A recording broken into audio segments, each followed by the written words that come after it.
Northern California refineries woke up to a nightmare on December 15th. Their primary crude supply vanished overnight when a 70-year-old pipeline operator finally pulled the plug on unsustainable losses. Royal Dutch Shell arrived on California soil in 1913 and constructed the Martinez facility just 2 years afterward. This became the nation's inaugural processing plant, capable of running without interruption, handling 20,000 barrels daily. Traditional plants during that era required shutdowns between production cycles. Shell cracked the code on maintaining continuous flow. Come 1929, Shell distributed fuel across every state in the Union, with most originating from California operations.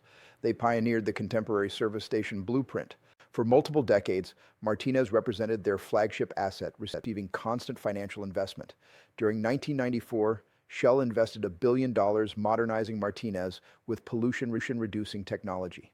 The facility achieved distinction as among America's most advanced, registering 16.1 on the Nelson Complexity Index, whereas typical facilities score 5 through 10. This positioned Martinez within the nation's top 1%. Shell employed personnel who dedicated complete careers mastering this particular facility's intricacies. During mechanical failures, which inevitably occur at processing plants, these individuals possessed exact knowledge for resolution. However, California continuously imposed additional requirements, fresh emission standards, updated safety protocols, expanded documentation obligations. Shell persisted in accommodation efforts, yet financial calculations ceased making sense. February 1st, 2020, Shell declared their Martinez sale to PBF Energy for $1.2 billion. This represented total withdrawal. Shell abandoned California entirely following 105 years. Zero ownership retention, zero supply arrangements, complete departure. PBF Energy arrived from New Jersey making substantial commitments. Their chief executive proclaimed dedication toward upholding elevated operational benchmarks. General belief prevailed. The transaction finalized and Shell vanished with their capital. Here's the unspoken reality. PBF acquired the containers, piping, and machinery. They failed to acquire personnel familiar with every facility peculiarity. They failed to acquire institutional wisdom Shell accumulated across a century. PBF obtained the physical components. They never obtained the operational intelligence. That pledge toward elevated benchmarks survived 22 months. Thanksgiving evening, 2022, complications emerged within Martinez. The facility discharged 48,000 pounds of exhausted catalyst throughout adjacent communities. This material comprises aluminum, chromium, nickel, vanadium, and zinc. Entirely toxic, entirely hazardous for inhalation. Residents awakened Thanksgiving morning discovering metallic powder blanketing their vehicles, residences, landscapes, and a neighboring educational facility playground. California statutes mandate refineries announce dangerous discharges within 15 minutes.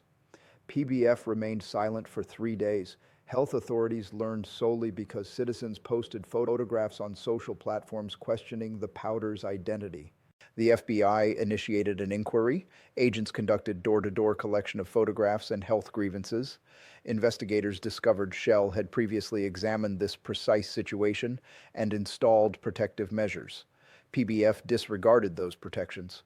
During Thanksgiving evening, PBF operated the complete unit with minimal personnel because operators claimed the holiday. When challenged, PBF termed this standard staffing. Investigators rejected that characterization. The Thanksgiving catastrophe marked merely the commencement.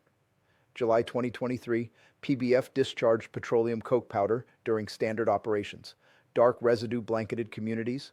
October 2023, another coke powder discharge. December 2023, a sulfur dioxide discharge residents detected miles distant. The Bay Area Air Quality Management District levied 173 violations against PBF across 4 years. That exceeds Shell's total across decades. Then arrived February 1st, 2025, precisely 5 years following PBF's acquisition. 2 temporary workers from Texas performed standard maintenance. They accessed the incorrect valve. 7,140 gallons of hydrocarbons escaped and ignited. The facility burned 3 consecutive days. Benzene, hydrogen sulfide, sulfur dioxide, and xylene contaminated the atmosphere. All induced cancer and respiratory illness. 6 personnel sustained injuries. Thousands of citizens received instructions remaining indoors with sealed windows. Emergency responders appeared within 14 minutes, then remained outside 2 hours, unable to reach anyone inside the facility. Communication devices operated on mismatched frequencies. Nobody supervised the temporary workers. Personnel failed comprehending the machinery they controlled. Shell previously maintained specialized teams for precisely this emergency category. PBF employed contractors from Texas who never previously worked California assignments. Actual individuals bear the consequences. Elizabeth Silvestri resided 3 miles from the facility. She inhaled the Thanksgiving powder and required hospitalization. The respiratory damage proved irreversible. She practiced nursing and now cannot continue employment.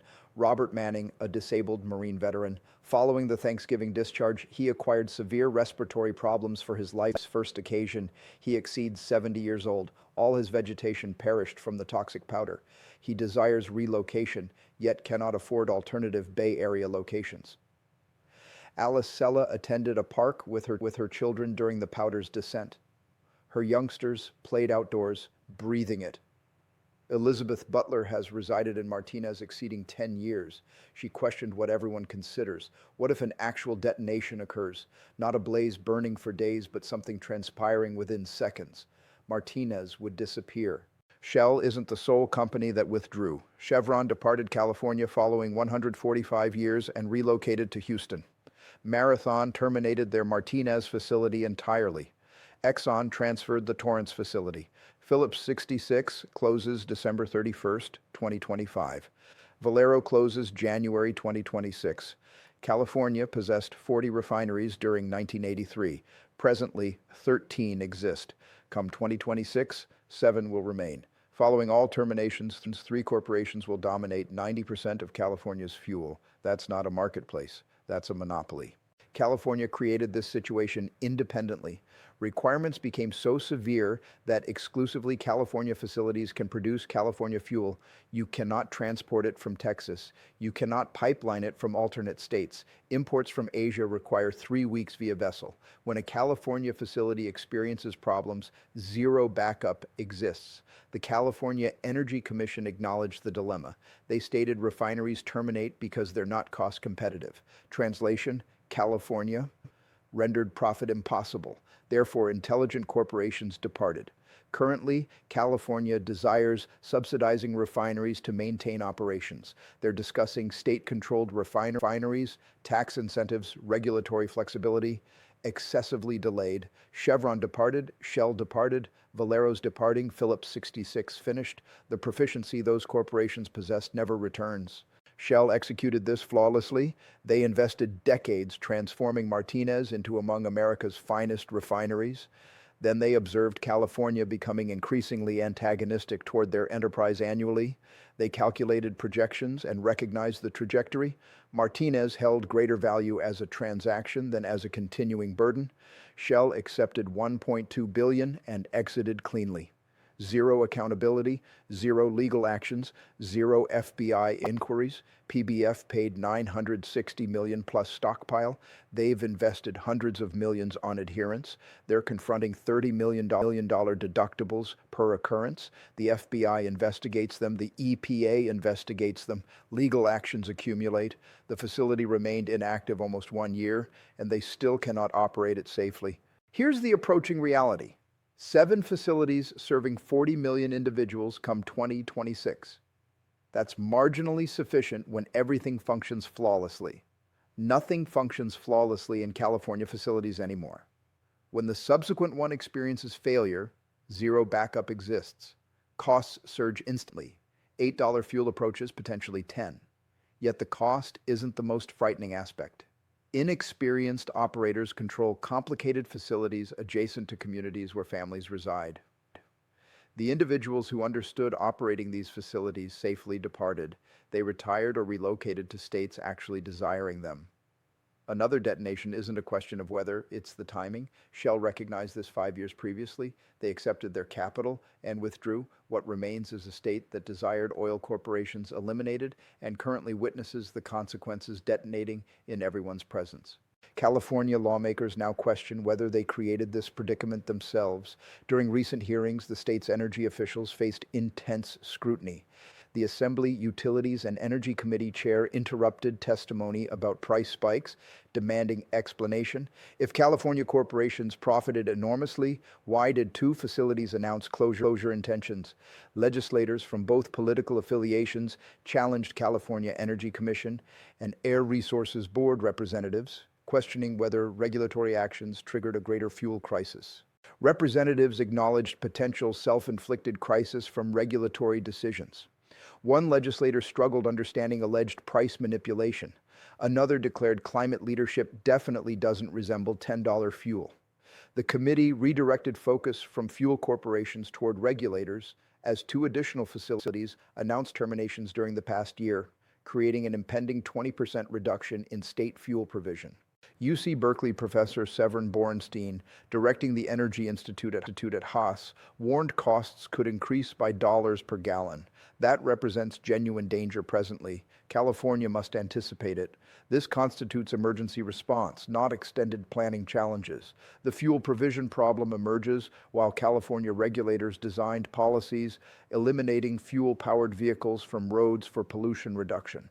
Currently, the zero-emission vehicle transition propels California's affordability predicament into acceleration. Legislators attempted discussing methods for stabilizing fuel markets, ensuring no additional facility closures